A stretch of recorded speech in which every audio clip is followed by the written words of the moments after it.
what people want Facebook to be is about their family and friends. They want to have a place where they can stay in touch with that friend from college they haven't seen in a long time, see their niece's new baby. They want personal social media.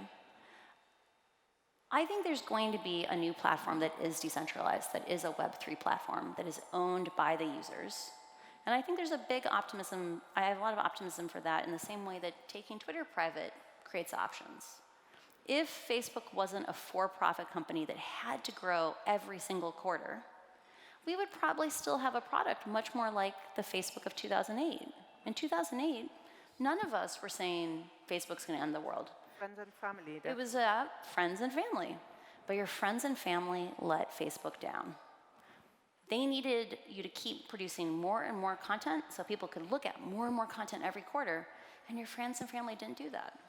So the Digital Services Act is something that Europe should be incredibly proud of. It is the single most significant piece of legislation about the internet that has ever been written, right? It is monumental. And the reason for that is things like Facebook or many other tech platforms are very, very different than almost every other comparably powerful industry in the world.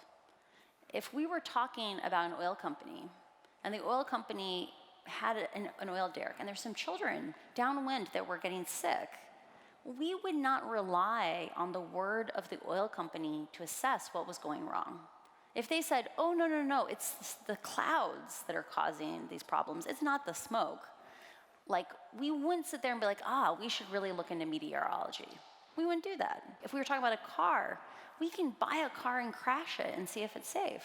We can put sensors on the car and see if it pollutes what the company claims it pollutes.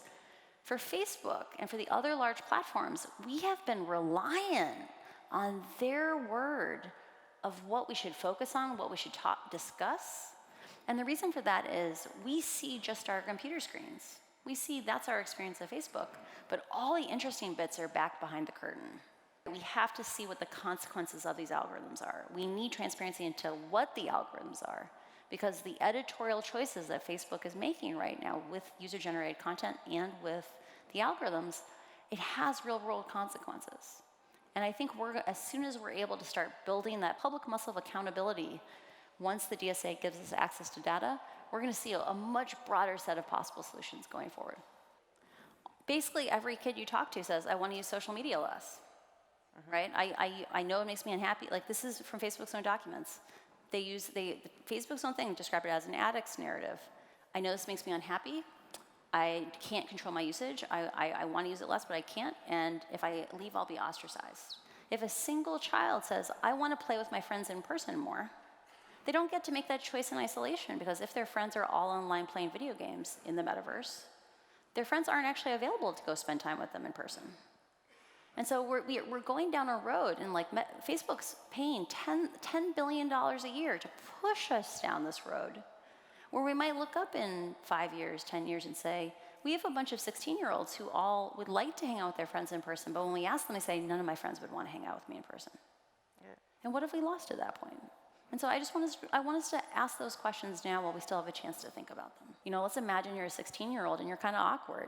You know, you're not as handsome as you like to be. You know, it's kind of hard in person, like going up and talking to someone for the first time. You know, if you end up shifting your attention into this virtual world where you're more handsome, your clothes are better, your apartment's better, everything's cool, your friends are cooler, right? They're more handsome and beautiful and have better. Sneakers are more expensive. Oh, you have the best NFT sneakers in the world. And then you come home at the end of the night, you gotta like brush your teeth and wash your face, and you look in the mirror, and you're not cool anymore. What does that do?